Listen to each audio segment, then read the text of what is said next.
I mean this in the least scary and off-putting way possible, but I have to tell you, when you take on a remodel, there will come a point when the entire project feels like it has boiled over.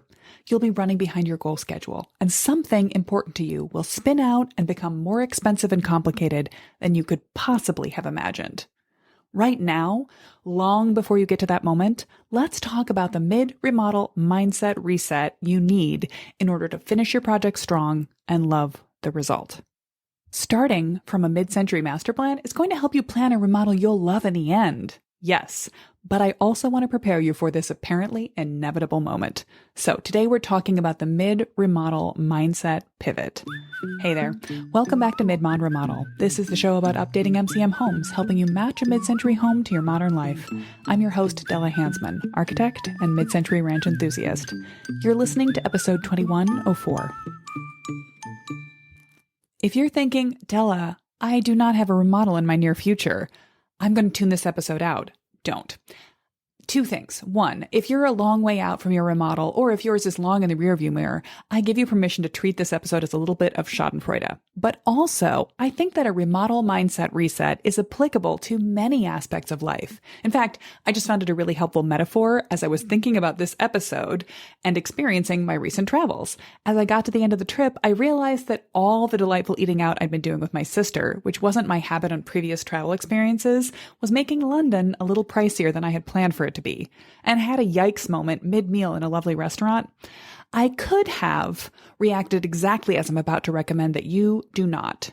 Gotten frustrated, regretted my choices, retrenched on the last few fun elements of the trip, but that would have been a waste of fun, of energy, of the cost of being there in the first place. More on that trip, by the way, next week probably. Not as a travelogue, which would be a little self-indulgent, but because I have so many thoughts to share on the different ways that mid-century housing has manifested itself differently in England than it has here in the US, which is both some fun history nerd stuff and I think has applicability to both how we think about improving our spaces in remodels and advocate for changing our cities in public policy going forward. I've got some more research to do as I put my thoughts together on that, so that'll be a later episode, like I say, probably next week. What else before we get into our main topic? Oh, a couple of fun bulletins. First, we will be reprising last year's fun, free curb appeal clinic in conjunction with Modern House Numbers this spring. So mark your calendar for the free Zoom class on Wednesday, May 14th at 1 Eastern, noon Central, 10 Pacific. Oh, sorry for skipping Mountain Time. 11 Mountain Time. I'll call it a lunch and learn, but who knows when you exactly eat lunch, so it's a learn. Also, who knows exactly what your spring schedule has been? We're in mid-daffodil season here in my part of Wisconsin right now, and about 8 houses on my dog walk circuit have just gotten a big load of landscaping mulch dropped off in their driveways. You might be running even earlier, already done that work, or later in your must start getting outside schedule season, but it's always a good time to spiff up your front door. In this free 30-minute clinic, I will walk you through some super easy steps you can take to tune your home's mid-century exterior up and how to think about updating your home in little projects that it can accumulate into bigger changes that you want. You can sign up for the clinic right now to get the reminder emails and the registration link at midmod-midwest.com/mini-clinic. That's mini-clinic. What else is new? Taking stock of our scheduler as I'm settling back into the office after my trip. Again, more on that later. I see that we are booking out a little further. The next household to get onto our master plan design roster will probably start getting our full attention in June, and then getting their multiple design schemes back, their mid-century solutions package, in early July. So if that's you, you'll then likely want to take a few weeks to mull over the possibilities we've created for you before you get back to us with your choices. And then it'll be another few weeks for my team and I to blend them into a set of final schematic drawings for you. All told, that's August. So it's time to start now if you want to set the wheels in motion for improvements to your house that could potentially start this fall. And that's if you're going to DIY. It's also a great time to get started on design schemes for a major contractor-led remodel that would begin closer to the end of this year or the start of next year. It's never a bad time to begin, but if you've been thinking about, next year, later this year, or certainly later this summer, reach out now and let's have a conversation about whether a master plan is the right solution for your house or how Mid-Mod Midwest can help you to plan a great mid-mod remodel. Speaking of mid-mod remodel, I realized as I set the topic for this episode that mid-remodel mindset reset was going to be very hard for me to consistently say when I just want to say mid-mod remodel mindset. Mid-remodel mindset reset. But that's a me problem. So here's my design tip of the week is let's get started on improving your front door. Let's start with the front door. If you're eager to do something right away to start improving your curb appeal, then my go-to number one tip for loving your house a little more is go paint your front door your favorite color this weekend. Why settle for anything less? Unless, caveat, your house has an original unpainted front door, a mid-century door in good condition. Don't paint that wood. Leave that wood unpainted, let it be what it is, and paint something around it. But if you already have a painted surface on your front door and it is not your favorite color, why settle for anything less? If choosing a favorite color is tricky for you, then it's fine to start with some other project. You might want to start by picking a mailbox color or some other accent element you love, and then having your local paint company match that color for you. This can make the decision-making process easier. But if you know what your favorite color is, go get some paint out this weekend. And then sign up for the Curb Appeal Clinic to get your next action steps for this spring's tune-up. midmod-midwest.com/mini-clinic. Yes, it will be recorded, so if you're not free on that Wednesday, sign up so that you'll be sure to get the video replay link in your inbox.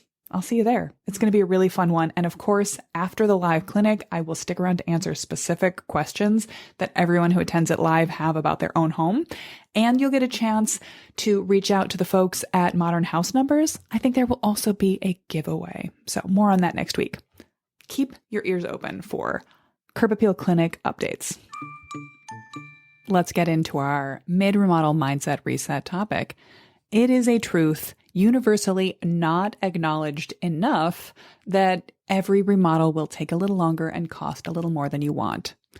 This is probably something that everyone understands about everyone else's remodel, but you're always going to think you're the exception. You're always going to think your remodel will happen exactly on schedule. You'll want it to. You want to feel optimistic, and I encourage that. A little bit of willful self-blinding is sometimes necessary to dive into a project, but at a certain point, too much optimism can lead to despondency, to pessimism. I talked about this last fall in episode 1901 in October of 2024 about my sister's remodel specifically and how that sort of flipping from everything is going right. I'm masterminding the remodel. I can see everything. I'm sort of spinning all of the plates and feeling like you're in control of things because you're on top of things can then, when the project falls behind, lead to a real fall off in sanity.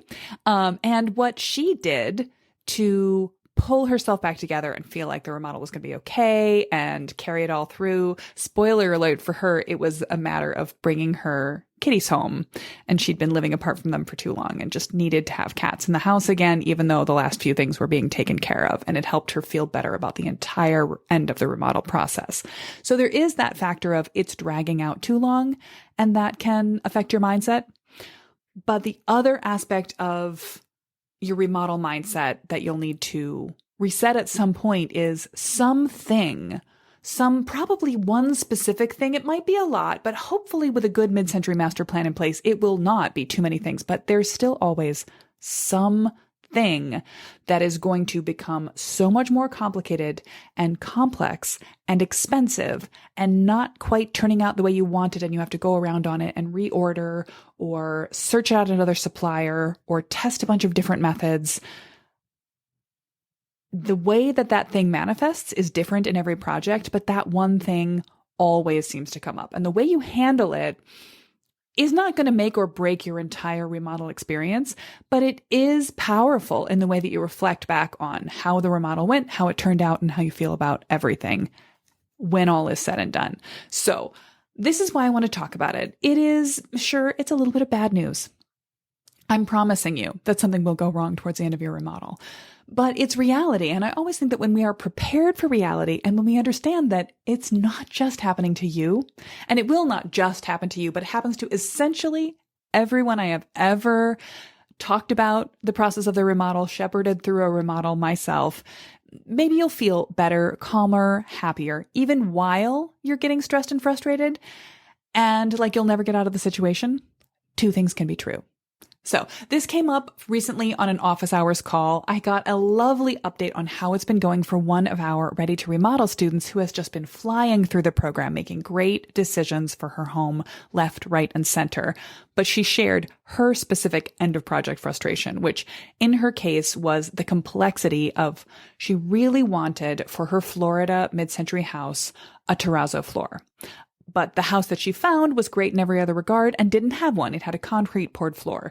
And for a while there, they thought that the exposed concrete floor could be reused. They could just pull up all the old linoleum and carpeting that had been there and get very close to a terrazzo effect by grinding down the floor a little bit.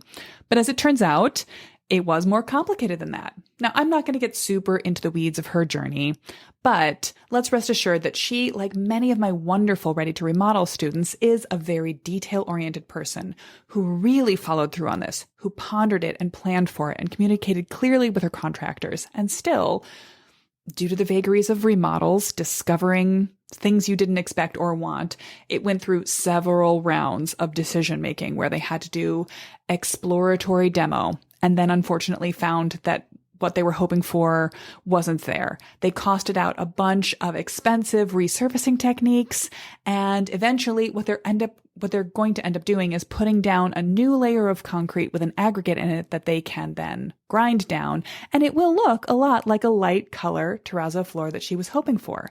Very nice in the end. But the process of figuring this out has been slow, drawn out, and frustrating. Weeks of delay. Each time they thought they had solved the problem and then realized that they hadn't solved it, thought that it was resolved and they knew what it was going to cost and how they would move on from it and put it out of their minds and then had to return to it. It's been very frustrating. Now, in a case of perfect dramatic irony, the ultimate solution that they've come up with, putting a new thin layer of concrete down over the existing floors, is only possible because they have ground down the existing floors so much that they actually relieved a little bit of depth to put a new surface down. They couldn't have come to this solution that they have now from where they started out of. They would never have chosen this, and it wasn't actually on the table until they went through a bunch of their research and dead ends and false start processes. This is an almost perfect metaphor for what seems to happen on every single project. The end result of how something that was important to you turns out really well in the end, even though the process of getting there was frustrating and expensive and unpredictable, and you couldn't actually have gotten from A to F or G or Q or whatever it is directly. You had to go through all of the zigzag steps to get there. This is how it nearly always turns out. I don't know what the thing will be for you, but it will almost always be there. Now, as she was telling me this story, I was feeling so much sympathy for all the frustration, the stress, the nights of shortened sleep, the long communications, the frustrations. But at the same time, I already knew the story had a happy ending. She was telling us that she'd gotten through it. She'd found a solution that was going to work. So the frustration that she was relaying was a memory, but, no less real for that. There is you have to go through the process of letting it out, of talking about it with people, of sharing with other people who care about that thing that you care about, who get it, why you would spend the time and trouble and energy on it in the first place. It's all part of the valuable therapy of having a mod remod squad, other people that get it. To generalize from this, the bottom line is that the cost in time and the cost in money has to be factored in with the importance of that thing, whatever that thing is. For her, the floors, the fact that when she looked across the floor of the whole house, it's going to be cohesive, it's going to be beautiful, it's going to look the way she wanted it to look pretty much from the start. She would not have been happy with the entire house if they quit after the first iteration and made the first compromise that was suggested by the contractors as, well, we can't do what you wanted, so we'll do this less good thing. It would have cost less in dollars and less in time. But ultimately, it would have diminished the shine of the entire project. So the thing that I want to frame in this episode about your mid-remodel mindset reset is that I want you to prepare yourself to feel free to spend when you hit this. Now, I'm not telling you to spend willy-nilly like money is no object. I don't know the budget that you're working from. I don't know how complicated or expensive the rock in the road that you're going to hit will be. But I do know dearly from experience of many other people and my own experiences in remodeling as well, that you will end up regretting it if you don't allow yourself to explore and accept just a little bit more in dollars and relative energy to the whole project. It's a question of scale. I can't tell you the dollar value that's worth it and the dollar value that's not worth it, or the time that it might take without knowing your project. You will be the best person to be the judge of this, but sometimes it's a little hard to see when you're in the thick of it, which is why we're talking about it now. Now, some last expensive, hard to track down things aren't in this category. For example, if you can't get your hands on the light fixture you've dreamed of, I would not recommend that you stay moved out of the house for a year while you wait to track down the perfect light fixture, because a light fixture can easily be put in after the rest of the remodel is concluded. And you can live for a year in a nearly completed remodel with an inadequate light fixture or an almost as good one, and then track it down and install it later. But for something like flooring, you do want to make a choice that you can live with, that you can love, even if it ends up slowing down the whole project, even if it becomes relative to itself, double the expense. Relative to the entire project, it will not be that much bigger of a deal. And it's important to think of the satisfaction and the how hard will it be to change this and improve it later of the entire project when you're considering whether this thing in front of you is it. The frustration, the I need a remodel mindset reset moment of the entire project. And in that moment, when you realize that this thing that you're frustrated by is going to be really hard to replace in the future and does really matter to you, that's when it can be worth it to reach a little further and make sure that it happens. Okay, so the reason we're talking about this now, while most of you listening are not in the end stage of a remodel, is that the sooner you hear this advice, the more often you hear this advice, the better. And it will still surprise you when you get to the moment. You're going to think you're the exception. You're going to think this won't happen to you. And even when you're in the middle of the project, you're going to think it's been going so well, you haven't been that stressed out, it probably won't happen. Oh, how I wish that were true. But your remodel will be going pretty well. You will be handling things pretty well. And that's because you have a great master plan. You will have a great master plan. And you'll be so much better off than all of the people who jump into a remodel without a pre-design process. By the middle point of their remodel, they're not going to be feeling pretty good. They're already loathing their contractor. They're already regretting some of the choices they've made and can't move on from. They've already completely lost the plot of what their goal was because they never really defined it. And you are going to be a completely different case. With your master plan firmly guiding the project, you can focus and make good decisions for every fork in the road that you come to. So you will be feeling pretty good in the middle of your remodel, and you'll think, I'm great. I'm on track. I'm smooth sailing from here. This isn't going to happen to me.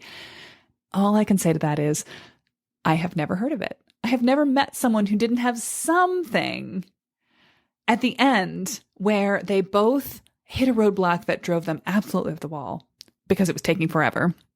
We are 2 weeks in. We are a million years from done. Why are we not done with this stupid freaking project? Maybe we should just move. Maybe we should just sell the house with the drywall dust still on the floors and walk away. We could live in an apartment. It happens. The bad news is that nobody likes it, but the good news is that you will get through it. And looking back on it, the frustration and even the cost that you chose to pay will fade, but the satisfaction of that powerful, important to you choice that you chose to spend the time and money on will last. And you'll kind of forget the bad part. Now, it's not like childbirth, where part of what helps you forget is the hormones that the body experiences and probably all the sleep deprivation that destroys your ability to make short-term memories. So you can't remember what a remodel feels like. you will just get past it. And once you're living in your beautiful finished house, the stress, no matter how long it took, the time of working on it will feel worth it. How do I know it will feel worth it? Well, because when you follow the mid-century master plan process, you begin by determining what matters the most to you. Every step along the way of the master plan process then helps you to workshop how to get what matters to you for something that is relatively close to your desired budget. Unfortunately, no one is ever going to get their dream house for free. That's not a realistic comparison of priorities and available dollars I can make, but you'll find the solutions that are going to get you what matters to you for your available budget and lifestyle. The problem solving that you are working through in the master plan process, from dream to discovering the skill of thinking through deeply what matters to your family, what you need to feel good about your home, about your life, what a home should be to you, and then to discovery, to taking a real clear-eyed look at what's going on in the house, so you will get as little as possible sidelined by unexpected maintenance or structure or zoning problems that will come up later in the process, and then setting your style so you can focus on the look that matters to you. And of course, as we've talked about many times before on the podcast, the mid-century look, particularly if you have elements in the house you can preserve, particularly if you're sourcing vintage materials as they come available on Facebook Marketplace, or if you're working with plywood and your existing oak floors and kind of building up from there, you can get a great, practical, livable, lovable, playful mid-century style for less.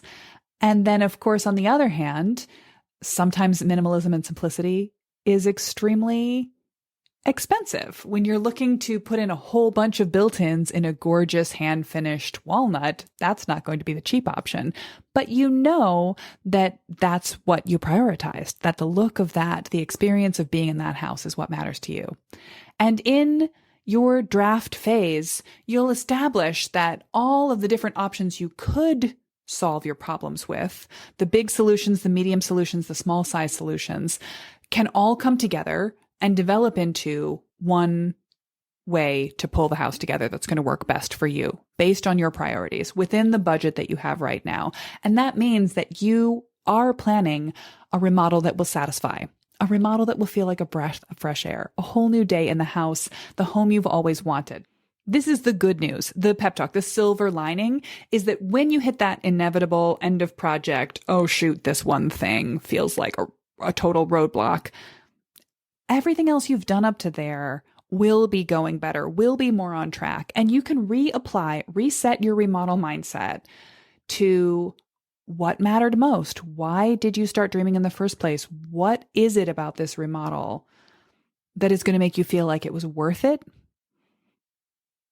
And then readdress that difficult question from that perspective. That will help you feel better about it as you're doing it, bite the bullet on more time and expense, or decide that it's not worth it. This is not the hill you're going to die on. You're going to let this thing go because even though it would have been nice, and even though you maybe got pretty excited about it when it was pitched to you by a contractor or a friend, ultimately, it isn't a part of the master plan. It isn't a part of what makes this house your dream home. The worst thing that can happen in a remodel, in my opinion, to any house, no matter what the conditions, is a useless remodel. And by that, I mean one that isn't thought through in order to lean into the style of the original house and to matter to the people who are going to live in it. A remodel done cheaply with crappy materials just to make a change, a difference with no consideration for the value. And there are so many bad remodels out there. They always end up damaging the quality of the houses and ultimately lowering their value. Plus, they still cost time and money and resources, someone's energy, even when they're done badly. And they end up in landfills. Carrying out the results of a bad remodel can be dumpster load and dumpster load and dumpster load. The worst case scenario, of course, is a whole house demolition. That's my nightmare. And that's the opposite of what we achieve with a mid-century master plan. So basically, I just want you to know that this is going to happen. It's okay that it happens. It happens to everyone. I've just had a couple of conversations with clients, which has caused me to want to reiterate this right now. We're going into the process. And I do feel like even though with our business model, with our mid-century master plan packages, we often don't do a lot of construction management. We interface with a few clients in their contractor phase, but this is part of my job as an architect to give people the real world view on how this is going to go, because contractors, bless them, relatively few of them actually want to sit down at the beginning of their relationship with a client and have this particular conversation to say, hello, new potential client. There will come a time when you will hate this face. When the phone rings with my number, you will swear. But I promise, my commitment to you is that I will have done good work for you up until then, and that I will finish the project well, and you'll be glad. Contractors absolutely know that this is also a state that the process will go through, but they don't necessarily want to say that out loud. And I understand that. So I am saying it for them, for all the contractors out there, even the best contractors in the world. Hopefully I can save everyone a little bit of unexpected stress by just letting it be pre-expected stress. It will come up. So the kind of trigger point for a mid-remodel mindset reset is going to be, it's going to be significant. It's not going to be, as I said earlier in the episode, a light fixture you can't track down. But it might very well be something related to structure. You might realize that you can't replace an entire wall. You can't remove an entire wall where you wanted to, or that a projecting beam that you really just wanted an open ceiling and you thought you could get away without it structurally, but now you've realized, oh no, there is a structural requirement for that beam that exists. So now you might have to make a choice to pocket that beam, which in the moment is a cost you hadn't expected, requires engineering you hadn't predicted, and you need to go ahead and pause everything while that structural work takes place. But it's going to give you the wide open space feeling, the interconnection between rooms that really is what you want the most out of the space. That's worth it. Sometimes it might be something like an unpredictably rotten underdecking material that had seemed good enough on the first look, maybe even past an inspection, but once you get into some exploratory demolition, you realize it's not in as good shape as you thought, and it needs to be replaced to match the time quality of the rest of the remodel. There's always a silver lining in these things. Well, pocketing a beam doesn't really win you anything, but it will get you the result you're looking for. If you have to replace a rotten deck, you might be able to think about a new shape. Do you want to build in a bench or an outer angle or a shade trellis? There are elements that you can improve on and might end up being features of the completed house that you never thought you would get into in the first place because you hadn't expected that to be something you needed to deal with. This may come up around space planning and use planning. I'm pulling from examples for past projects here. So you might find that you have two conflicting desires, a want for a space to feel really open and connected, but also to have necessary sound privacy to be a functional home office. I worked with a client to create a glassed-in office space as a corner of a larger open plan basement so that they could share the natural light of the walkout wall, and the gorgeous wood materials could all be shared, but the sound wouldn't be. And also it allows us to keep an open stairwell to a kitchen right above. This comes up around some material choices. Flooring is a key one, and it's hard. You can go ahead and replace an engineered floor around existing built-ins, etc., but if you're going to underlay the entire house with something lovely, that's best done in the scale of a big remodel, and it's hard to fix after the fact. Likewise, you might have a goal of using your original brickwork, even though it was painted. But as I've talked about so many times before, painted brickwork is a hard bell to unring. So in cases where that couldn't be salvaged, we sometimes have decided to frame out over it with a furred out space and install a new tile in a reference to the original brick, with a gorgeous texture, give it a fun stack bond pattern, and maybe leave for someone else the ability to come back to the original brick if there's a better way in the future to get paint off of it. I don't know what that would be. Another thing, well, yeah, a big whole house scale thing might be windows and doors. Sourcing the right windows and doors, finding that there may be real world costs you hadn't expected or time delays around them can still be worth putting a project on hold, because once you have replaced your windows and doors, you'll be very disinclined to replace them with a better quality in 5 years, in 10 years, ever in your lifetime of living in the house. It will not feel worthwhile. And that psychological replacement cost can apply this at a micro level even. I mentioned in the Mindset Reset episode from last fall for my sister's house, one thing she ended up doing in part of the end of construction chaos was upgrading a dishwasher choice. And I mentioned that just as she had the opportunity to rethink her dishwasher choice and ended up not settling for a lower end one to stay on budget, but going for a splurge model that was only about $100 more. Likely a small decision, and dishwashers can and are replaced without whole house remodels. You can have one dishwasher swapped out from another relatively simply. But there's also the mindset element of it. And my sister is a handsman. She would have a really hard time replacing a functional dishwasher with a slightly better, different dishwasher at any point in her lifetime of living in the house, because it's just illogical. It's a waste of money. It's a do-over. It's duplicating work you've already done. And this is really another thing. Like, it's easy enough to swap out one light fixture that was temporary for one you've really been waiting for, that's shipping from somewhere that was delayed. But if it gets into any kind of a pricey element at all, you may be unwilling to make a replacement choice for something you already chose and paid for once. So investing in something that's going to work for you the first time, if it's what matters to you, is worth it.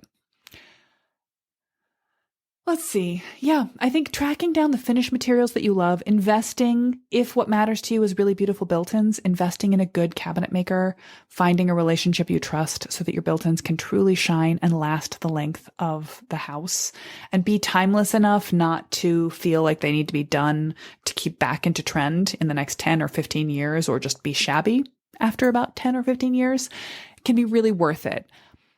Ultimately, only you can know what the one spin out, boil over moment will be for you. I want to use that metaphor specifically, by the way, because the moment when your remodel starts to boil over, just like an actual simmering pot, is best handled before it actually gets water into the gas element of your cooktop. If you can see it starting to overboil and just turn it down to a lower simmer, you have had a moment of adrenaline. You've had a little oops, a close shave, but you haven't done anything wrong. The worst response to something beginning to boil over is to watch it completely boil over, to miss it getting to the boil over moment, turn the heat off, yank it off the stove, pour some of it down the sink. Now you've created a mess. It's dangerous. It's more chaotic. It's harder to get back to a continuous point. So again, this is where the master plan mindset is going to help you to see this last stressful thing you're going to fixate on coming, your boil over moment, and prevent it from actually boiling over. It's an almost boil over moment when done right. And choosing how you're going to respond to it is something you can do when you're always coming back to your master plan philosophy of what matters most to you and why, and then making your choices from there. As I'm finishing up this episode, I'm already thinking forward to the episode I want to record about mid-century housing developments in England and in the US. And as I've been reminding myself of housing history in the US, one of the biggest failure modes for all of our multifamily, all our high-density housing, again and again and again in this country, when you look at the specific history of a specific project development, why it ended up failing isn't because it was conceptually bad. It's because there were compromises made in the design because of projected cost overruns that ended up sinking the entire project. They were supposed to be mixed and varied in scale, have townhouses and mid-rise and high-rise all together. Or they were supposed to have mixed-use development, which would have kept shopping centers on the lower floors that would have kept this place alive and activated and made it safer. Or be landscaped in such a way that people felt at home and had garden space and more room to live out their whole whole lives. And those things always get axed because it was too slow, too expensive, too complicated. Then, a short decade or two later, the entire housing project gets dynamited. Literally. Google Pruitt-Igoe if you want to know what I'm talking about. What a waste. So that's obviously a very extreme case. I don't think you're going to end up taking major demolition explosives to your house if you flinch at the last possible moment on a big design question that spins up in its complexity right before you're done with a remodel. But I do think ultimately we need to think about these choices in proportion to the cost, the opportunity, the effort of a whole remodel. What's worth it to you is a question that I can't ultimately answer for you, but I do encourage you to lean in and invest a little bit more in the thing that matters to you ultimately, even if some of what you're investing is your time and your frustration delaying the project. It can be worth it.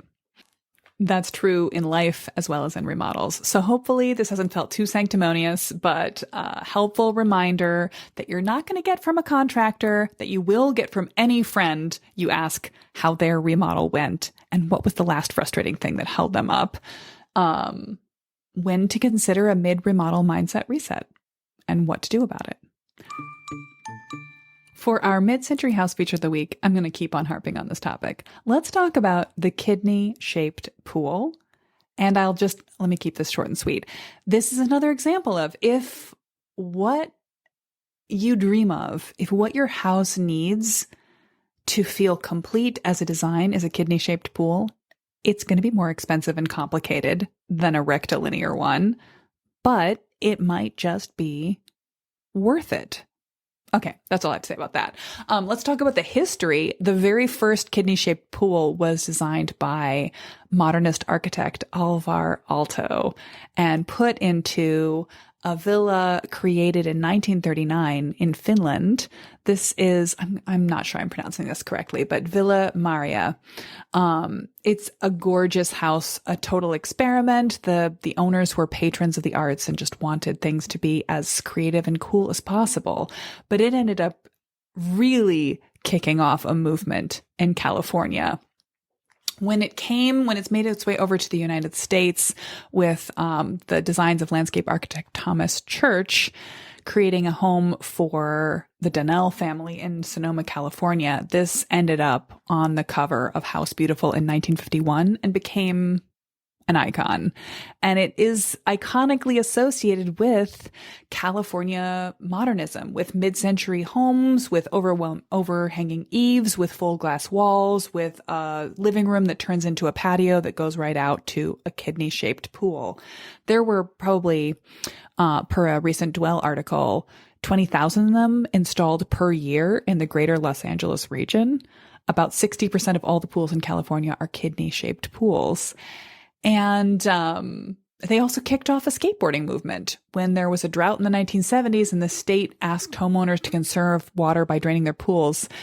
Teens started slipping into people's backyards and having impromptu skate competitions in those kidney-shaped pools. So this is a fun piece of cultural history as well as a great icon of mid-century design. I'll put some fun pictures of kidney-shaped pools into the show notes page for this episode. Also a link to the Dwell article about how the 70s skateboarding movement took off in part thanks to that drought in the 1970s and all of the empty kidney-shaped pools that were there in the greater LA area for freestyle skaters to literally dive into.